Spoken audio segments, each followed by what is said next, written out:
বাংলাদেশের আন্তর্জাতিক অপরাধ ট্রাইব্যুনালে সাবেক প্রধানমন্ত্রী শেখ হাসিনার বিরুদ্ধে বিচারাধীন মানবতাবিরোধী অপরাধের মামলার রায় ঘোষণার দিনক্ষণ ঠিক হবে 13ই নভেম্বর।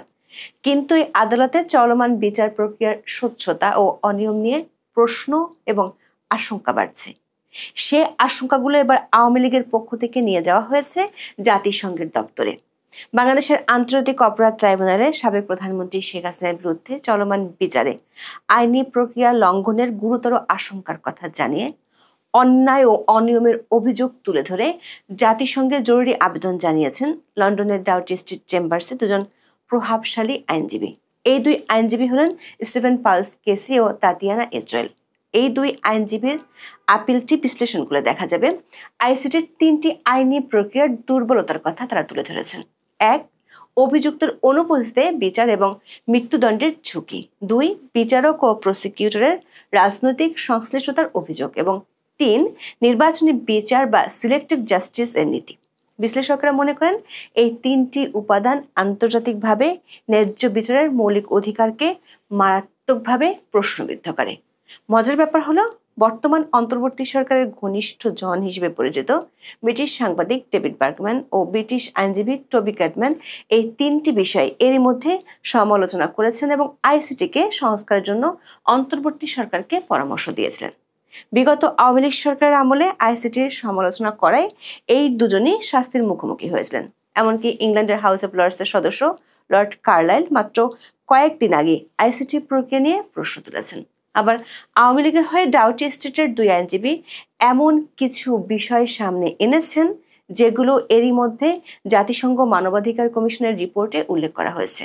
ফলে জুলাই হত্যাকাণ্ডের বিচারের প্রক্রিয়ার স্বচ্ছতা শুরুতেই আন্তর্জাতিকভাবে বিরাট প্রশ্নের মুখে পড়ে যাচ্ছে কিনা সে আশঙ্কা দেখা দিয়েছে। বিস্তারিত জানতে চলুন যাওয়া যাক বিশ্লেষণে।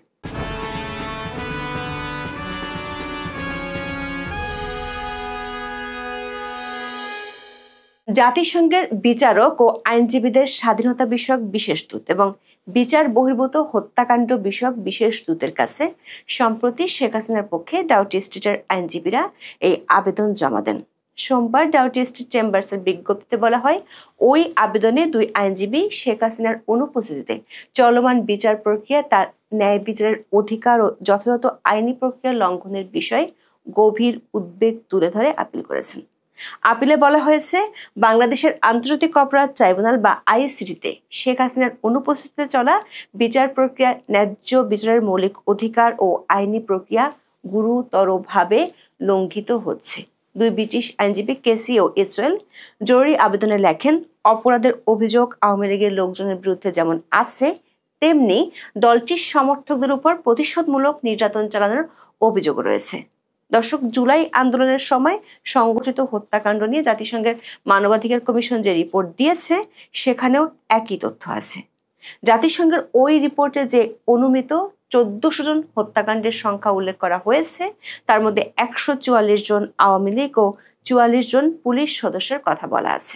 জাতিসংঘের প্রতিবেদনে 5ই আগস্টের আগে পরে পুলিশ ও আওয়ামী লীগ সমর্থকদের উপর সহিংসতার বিবরণ এসেছে রক্ষণশীল ভঙ্গিতে। এমনকি পুলিশ হত্যা কিংবা থানায় আক্রমণের পরিসংখ্যান তুলে ধরার ক্ষেত্রেও তারা নির্ভর করছে অন্তর্বর্তী সরকারের ভাষ্যের উপর।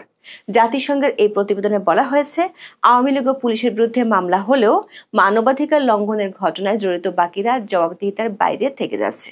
ডাউটি স্ট্রিটের আইনজীবীদের আবেদনে বলা হয়েছে, অন্তর্বর্তী সরকার রাজনৈতিক প্রতিহিংসা থেকে কেবল সাবেক সরকারের কর্মকর্তাদের বিচার করছে, অথচ যারা আন্দোলন বা অভ্যুত্থান সফল করেছে বলে দাবি করেছে তাদের বিচারের আওতার বাইরে রাখা হয়েছে। মানে যারা অভ্যুত্থানের পক্ষে ছিল তারা গত বছরের 15ই জুলাই থেকে 8ই আগস্ট পর্যন্ত যেসব অপরাধ করেছে সেগুলোর বিচার না করার সিদ্ধান্ত নিয়েছে অন্তর্বর্তী সরকার। দর্শক, বিষয়টি আন্তর্জাতিক বিচার ব্যবস্থার মৌলিক নীতির সঙ্গে সাংঘর্ষিক। আইন বিশেষজ্ঞরা বলছেন, আন্তর্জাতিক অপরাধ আইনে জবাবদিহিতা অবশ্যই সামগ্রিক হতে হয়।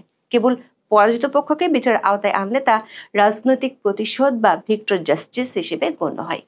এই দায়মুক্তির সিদ্ধান্ত ট্রাইব্যুনালের বিশ্বাসযোগ্যতাকে মারাত্মকভাবে ক্ষুণ্ণ করেছে। আবেদনে দুই ব্রিটিশ আইনজীবী বলেছেন, আন্তর্জাতিক অপরাধ ট্রাইব্যুনালের বিচার কাজে রাজনৈতিক প্রতিহিংসা প্রাধান্য পাচ্ছে, আর এমন একটি অনির্বাচিত সরকারের অধীনে বিচার কাজ চলছে যাদের জনসাধারণের কোনো ম্যান্ডেট নেই। এতে শেখ হাসিনার ন্যায় বিচার পাওয়ার বিষয়ে কোন কোন অধিকার লঙ্ঘন হচ্ছে তা তুলে ধরেছেন দুই আইনজীবী। তারা তিনটি বিষয়ের কথা সুনির্দিষ্টভাবে আপিলে তুলে ধরেছেন। ডাউটি স্ট্রিট চেম্বার্সের আবেদনের মূল আইনি উদ্বেগের একটি হলো ট্রাইব্যুনালের স্বাধীনতা ও নিরপেক্ষতা নিয়ে প্রশ্ন। International covenant on civil and political rights বা ICCPR এর 14-1 অনুচ্ছেদ অনুযায়ী প্রত্যেক ব্যক্তির স্বাধীন ও নিরপেক্ষ আদালতে বিচার পাওয়ার অধিকার রয়েছে। আবেদনে আরো বলা হয়, বিচারকদের সঙ্গে আওয়ামী লীগের বিরোধী রাজনৈতিক দলগুলোর সম্পৃক্ততার অভিযোগ রয়েছে। আবার চিফ প্রসিকিউটরের দায়িত্বে যিনি আছেন তিনি বিভিন্ন কর্মসূচিতে আওয়ামী লীগকে নিষিদ্ধের দাবি তুলেছেন এবং তার পক্ষপাতমূলক অবস্থান শেখ হাসিনার মামলা নিরপেক্ষতা নিয়ে প্রশ্নবিদ্ধ করেছে। এমন অভিযোগ করা হয়েছে আপিলে। দর্শক, শেখ হাসিনার পক্ষে দুই ব্রিটিশ আইনজীবীর জাতিসংঘের কাছে তুলে ধরা এই অভিযোগটি অনেক আগেই নজরে এনেছিলেন ব্রিটিশ সাংবাদিক ডেভিড বার্গম্যান। বিগত আওয়ামী লীগ সরকার আমলে আইসিটিতে যুদ্ধাপরাধের অভিযোগগুলোর বিচারের সময় সমালোচনা করায় সাংবাদিক ডেভিড বার্গম্যানকে তখন ট্রাইব্যুনাল দণ্ড দিয়েছিলেন।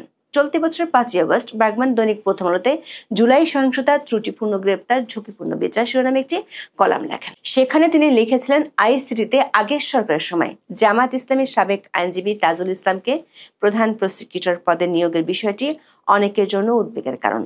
আন্তর্জাতিক অপরাধ ট্রাইব্যুনালের বিচার ও বিচারক নিয়ে কিছু প্রশ্ন শিরোনামে ডেভিড বার্গম্যানের আরেকটি কলাম দৈনিক প্রথম আলোতে প্রকাশিত হয় গত বছরের 24 অক্টোবর।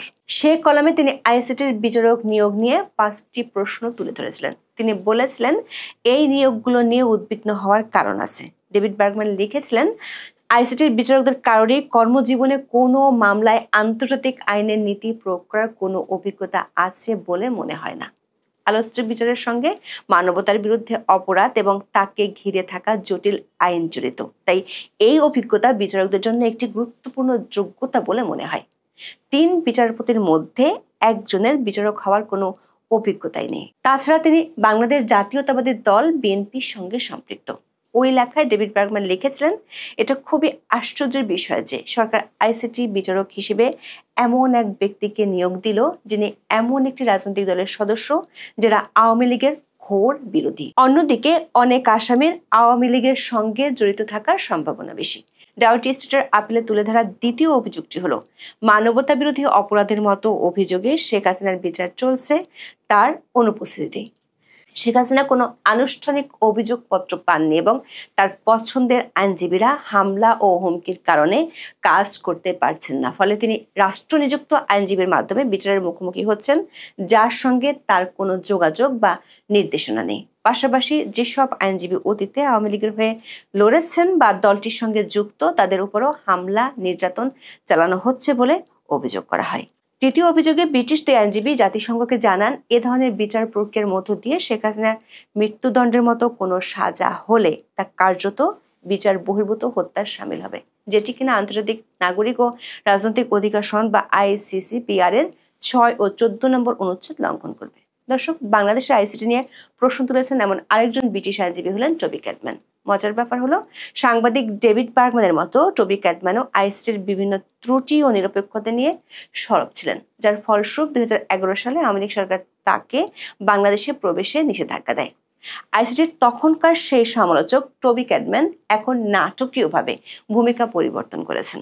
অন্তর্বর্তী সরকার তাকে আন্তর্জাতিক অপরাধ ট্রাইব্যুনালের চিফ প্রসিকিউটরের বিশেষ উপদেষ্টা হিসেবে নিয়োগ দেয়।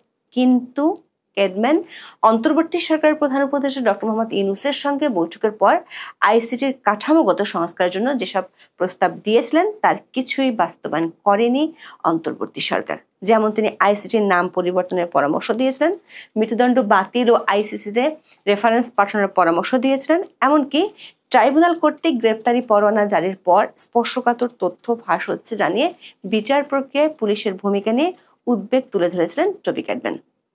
দর্শক, জাতিসংঘের মানবাধিকার হাই কমিশনার ভলকার তুর্ক বাংলাদেশের অন্তর্বর্তীকালীন সরকারকে আহ্বান জানিয়েছিলেন যেন সব গুরুতর মানবাধিকার লঙ্ঘনের জন্য ব্যাপক, নিরপেক্ষ ও স্বচ্ছ তদন্ত নিশ্চিত করা হয়।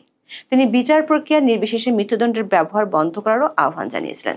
সবশেষ ইংল্যান্ডের হাউস অব লর্ডসের সদস্য লর্ড কার্লাইল আইসিটি প্রক্রিয়া নিয়ে প্রশ্ন তুলেছেন। তিনি স্পষ্ট জানিয়েছেন যে আইসিটির বর্তমান কাঠামোর জরুরি সংস্কার প্রয়োজন, যাতে বিচার প্রক্রিয়া আন্তর্জাতিক মানদণ্ডে স্বচ্ছ, ন্যায্য এবং আইন ও সংবিধানের প্রতি কঠোরভাবে অনুগত হয়। বিশ্লেষকদের ধারণা, লর্ড কার্লাইলের এই মন্তব্য আন্তর্জাতিক মহল থেকে ট্রাইব্যুনালের উপর উচ্চমাত্রার নৈতিক চাপ তৈরি করেছে। শুধু আইসিটিতে বিচারিক প্রক্রিয়ার স্বচ্ছতা নিয়ে অন্তর্বর্তী সরকারের বিরুদ্ধে রাজনৈতিক নিপীড়ন ও আইন লঙ্ঘনের অভিযোগ তুলে ধরে এ নিয়ে গত কয়েকদিনে আন্তর্জাতিক আদালতে বেশ কয়েকটি অভিযোগ জানালো আওয়ামী লীগ। দর্শক, এর আগে দলটির নেতাকর্মীদের হত্যা, নির্বিচারে গ্রেপ্তার করা সহ মানবতাবিরোধী অপরাধের অভিযোগে গেল মাসের শেষ দিকে নেদারল্যান্ডসের আন্তর্জাতিক অপরাধ আদালত আইসিসিতে একটি মামলার আবেদন হয়। তখন আবেদনটি করেছিলেন ডাউটি স্ট্রিট চেম্বার্সের আইনজীবী কেসি, যিনি এবার আওয়ামী লীগের হয়ে জাতিসংঘের শরণাপন্ন হলেন। ইউনূস সরকারের বিরুদ্ধে জাতিসংঘে নালিশ জানিয়েছেন আওয়ামী লীগ সরকারের পররাষ্ট্রমন্ত্রী এ.কে আব্দুল মোমেনও, যিনি একসময় জাতিসংঘে বাংলাদেশের স্থায়ী প্রতিনিধি ছিলেন।